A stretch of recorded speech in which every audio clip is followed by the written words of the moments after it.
You don't have to believe in a higher power to get hooked on something. Somewhere, some of us will chase pleasure until it changes who we are. When we hear porn addiction, it might sound like alarmist language, but for many people it's not just a habit. It becomes a lens, distorting emotions, choices, and even identity. At first, it's just entertainment, a quick click for a dopamine hit. Over time, it can sneak in, shifting from occasional viewing to a daily need. That slow escalation often goes unnoticed. As view counts go up, empathy goes down. The brain learns that responses to real-life intimacy aren't enough. Sensations get dulled, emotional responsiveness shrinks. Feelings that once felt alive can become background noise. This shift doesn't just happen in the brain. In real lives, it shows up as flattened moods, disconnection in relationships, and a nagging restlessness that standard emotional support can't soothe. Case studies point to real discomfort. Individuals in therapy often describe a growing disparity.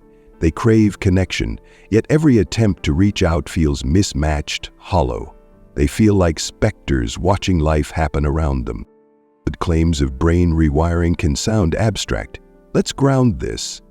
Gymnasts training for hours eventually reshape their bodies. Musicians who practice daily change their neural wiring. This is no different.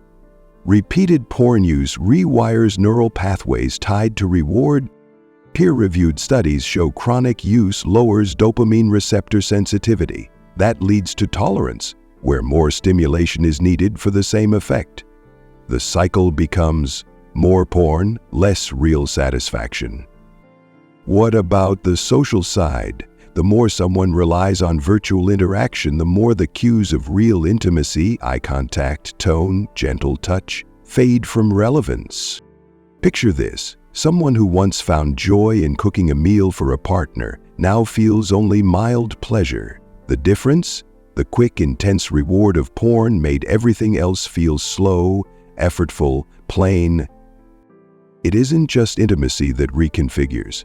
Discipline too. When quick pleasure becomes the default, long-term projects feel punishing. The brain starts pushing back on delayed gratification. That impacts goals, learning, health, creative work. People report motivation collapse, projects stall, they feel like they're living in low gear, while their mind craves shortcuts. Here's an under-discussed angle: self-concept. Porn addiction shifts who you think you are. Instead of "I'm someone who builds," it becomes "I'm someone who escapes." Identity twists toward avoidance. That internal shift affects decisions, from career moves to social interaction. It recalibrates aspiration. Another angle, moral residue. Even without religious guilt, many struggle internally when they discover compulsive behavior. They sense they're no longer in control. That erodes trust in themselves. And if foundational trust goes, confidence falters. On community, our habits shape context. If someone's too withdrawn to hang out or sex becomes transactional and online, they drift from the social world.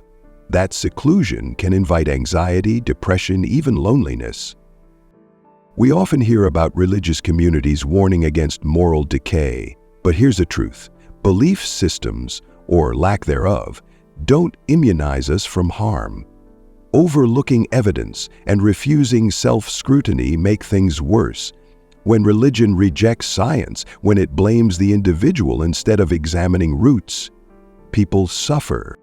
So to cut through, porn addiction damages personality by reshaping neural wiring, shrinking emotional range, degrading motivation, shifting identity, eroding self-trust, and secluding from community.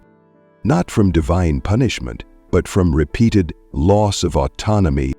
Let's look at data.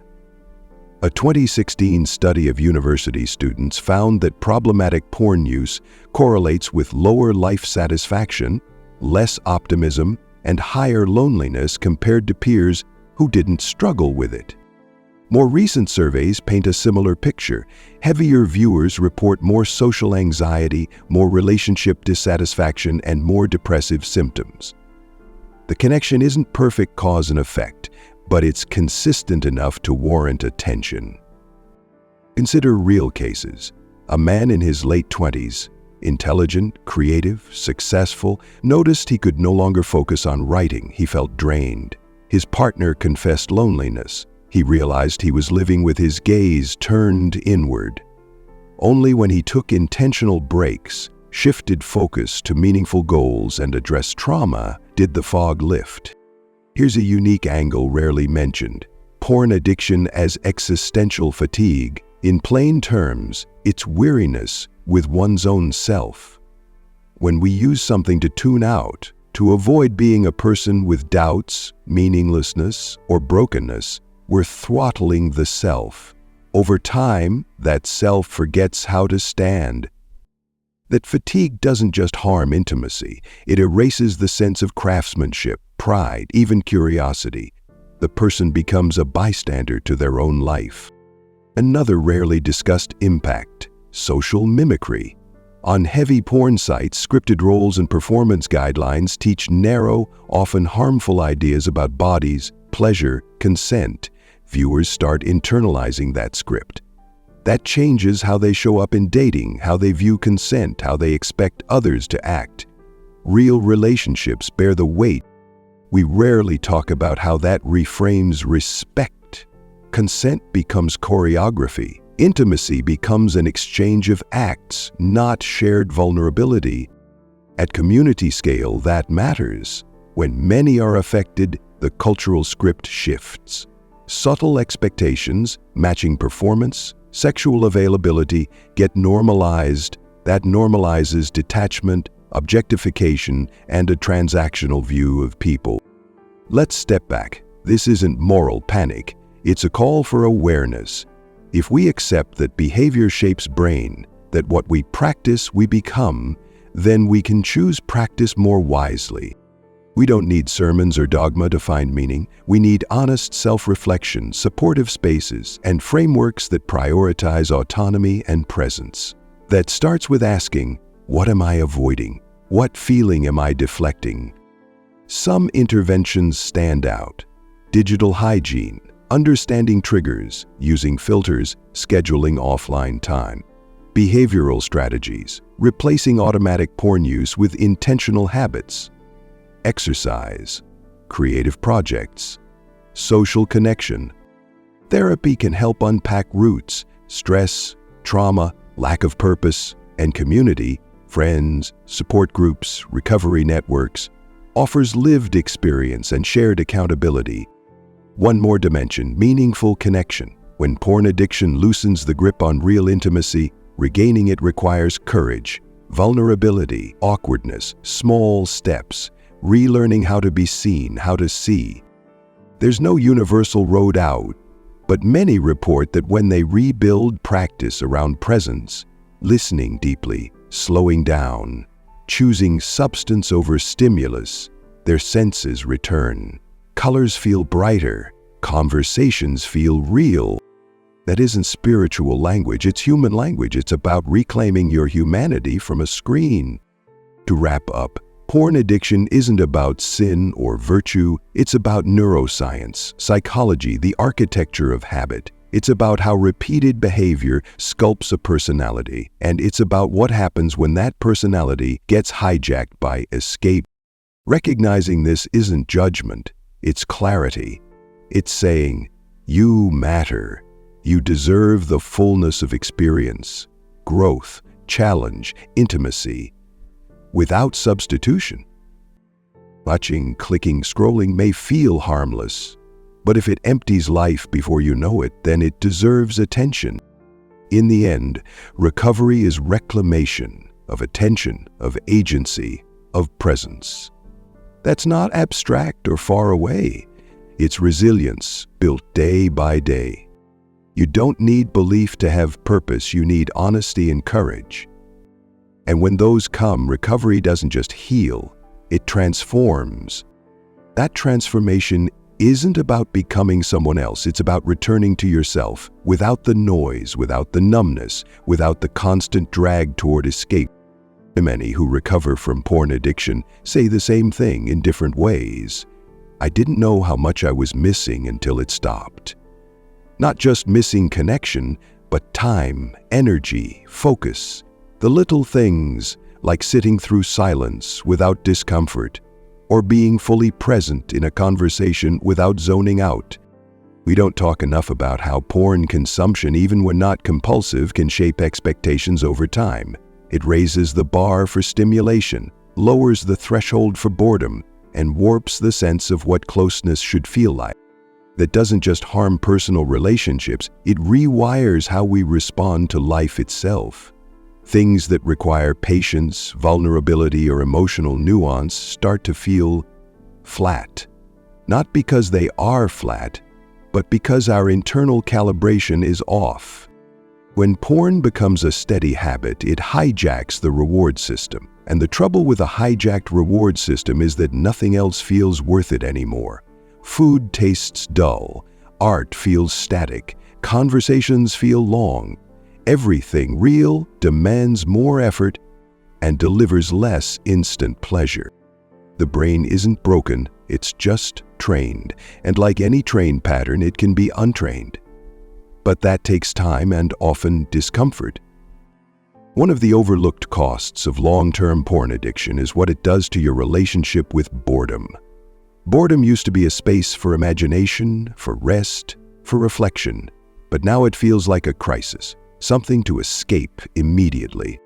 That shift matters, because in those quiet spaces, we normally find direction. Meaning doesn't usually announce itself in dopamine rushes, it grows slowly, in silence, in discipline, in relationships built over time. When that space is always filled with noise, when every dull moment is interrupted by a screen, we lose the muscle for stillness, and without stillness, we stop hearing ourselves. Some people fear that giving up porn means giving up pleasure, but the opposite is true. They regain a broader pleasure spectrum. Real hugs, real eye contact, real joy in completing something that took time. Pleasure in its richest form isn't just chemical, it's relational. It's connected to identity, meaning, and contribution. It grows when you're part of something, when you feel seen, when your presence matters. Chronic porn use often isolates. It tricks the mind into thinking it's engaged while slowly cutting off reciprocal connection. It's like yelling into a canyon and mistaking the echo for conversation. That isolation makes the mind vulnerable to false narratives. I'm not attractive. I'm too weird. I don't deserve intimacy. Porn doesn't invent those beliefs, but it amplifies them by keeping the user away from real-world challenge and reward. In real intimacy, those beliefs get tested. A partner might respond with warmth, with laughter, with care, but that takes courage. The kind of courage addiction slowly chips away. There's also a deeper layer, how porn addiction affects long-term self-worth. Not just in terms of guilt or shame, but in terms of wasted potential. Time that could have been spent developing skills, exploring, creating, connecting is instead spent in short loops of seeking and release. The damage accumulates subtly. One missed opportunity doesn't hurt much, but 1,000 missed moments across years builds regret. It's common to hear, "I don't even enjoy it anymore, but I can't stop." That's not a sign of weakness, it's a sign of wiring. The mind learned a shortcut. Undoing that path isn't about punishment, it's about practice, repetition, relearning how to tolerate slowness, discomfort, and effort. And as those muscles rebuild, the person changes, not into someone new, but into someone real. One especially harmful myth is that only certain people struggle with this, that it's a male problem, or a teenage phase, or a religious guilt trip. None of those are fully true. People of all genders, ages, and worldviews report similar symptoms. Emotional flatness, relational tension, identity confusion, focus loss, and a shrinking sense of purpose. Self. That means it's not about character, it's about biology, behavior, and repetition. It's about how any repeated behavior, especially one tied to powerful rewards, can reshape the self. And what does that say about society? If porn addiction is widespread, and if it alters personality at scale, then the implications aren't just personal, they're cultural. What kind of culture do we build when more and more people are detached, numbed, and emotionally misaligned? When relationships are harder to start, harder to sustain, harder to trust? We're not talking about censorship or moral panic. We're talking about a slow erosion of attention, empathy, and ambition, one click at a time. And that erosion doesn't require malice or moral failure, it just requires repetition. When the mind learns that the world is less rewarding than a screen, it starts to pull away from the world.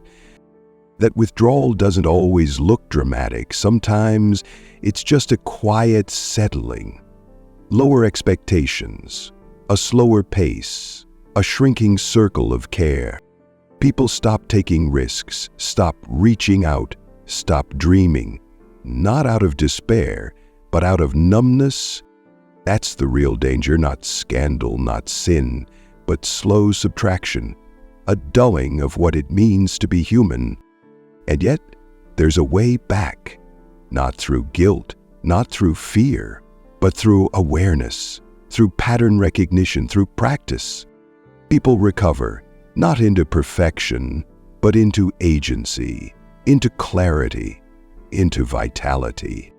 And as they do, they often report that their entire sense of time changes.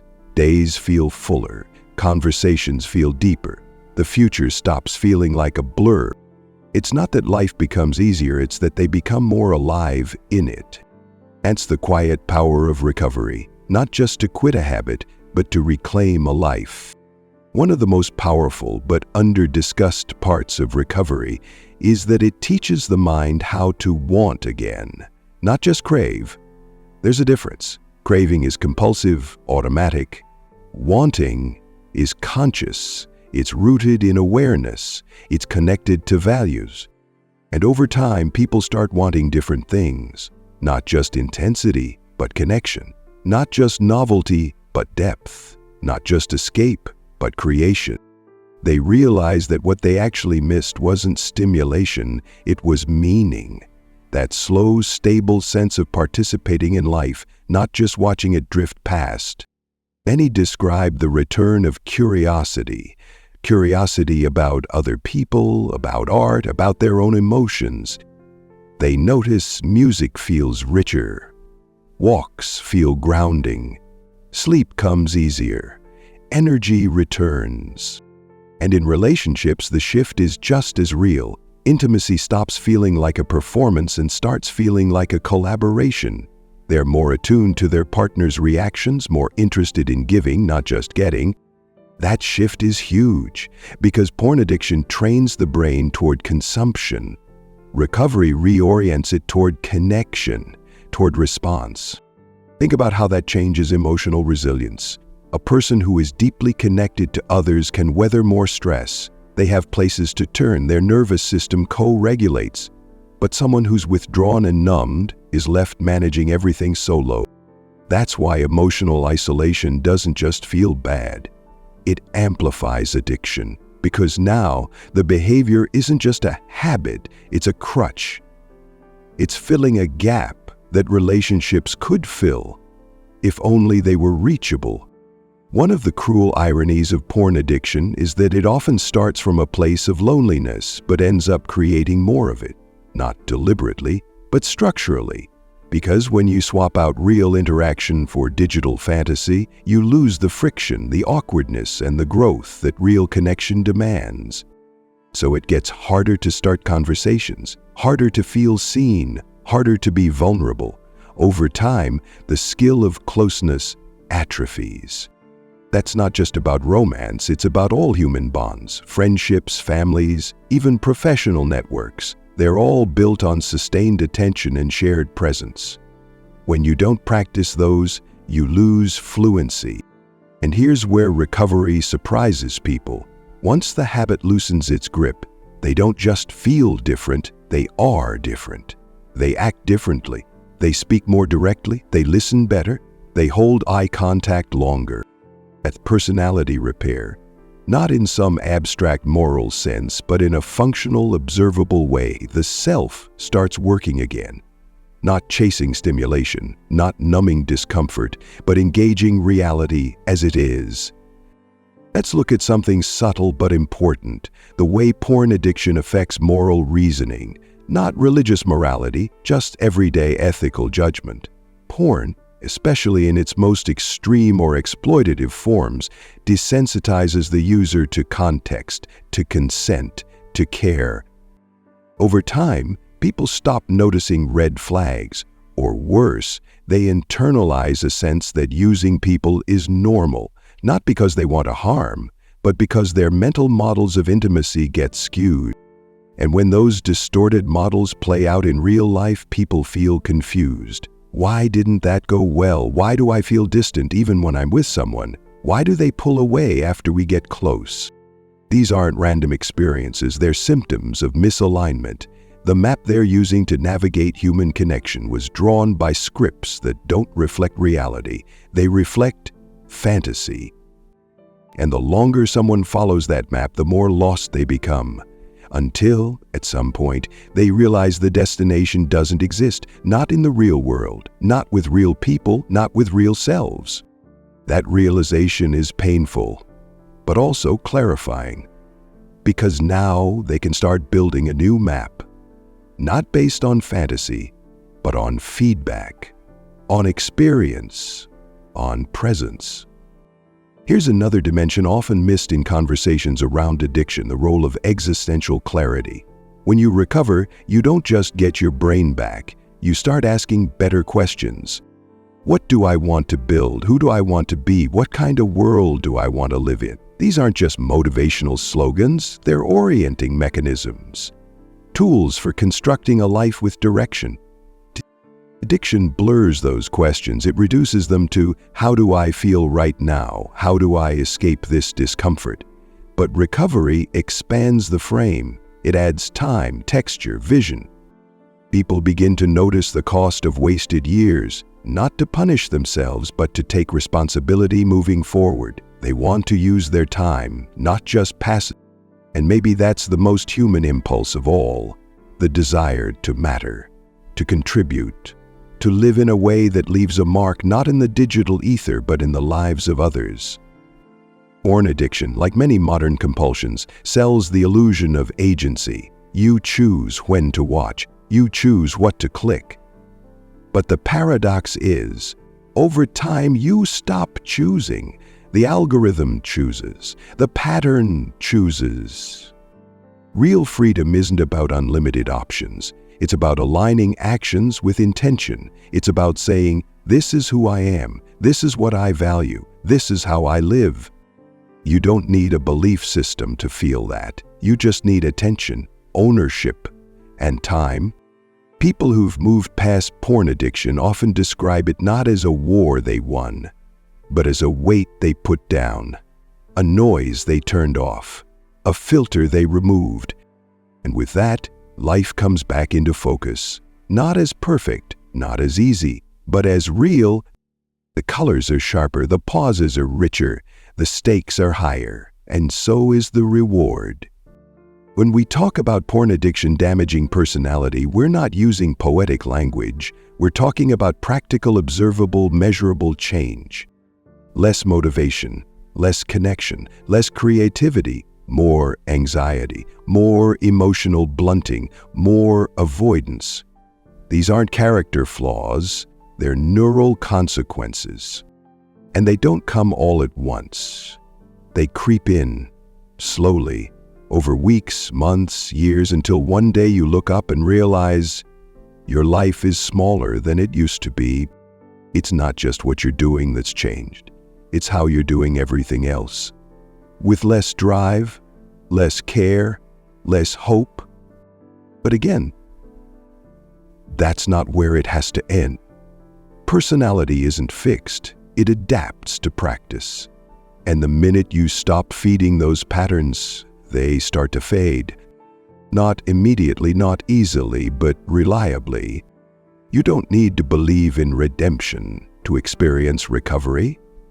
You just need to put your energy where your values are, to turn discomfort into direction, to give your nervous system a chance to relearn safety without stimulation. That means welcoming boredom. It means saying no to the easy hit and yes to the long game. It means letting emotions come back in, even the hard ones. Because part of recovery is realizing the numbness didn't protect you. It just made life harder to feel and harder to live. There's a kind of honesty that only shows up after struggle.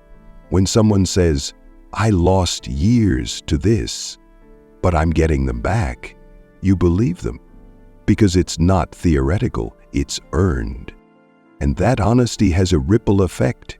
It shows up in how they talk to others, in how they show up at work, in how they carry themselves in silence. Not polished, not perfect, but present.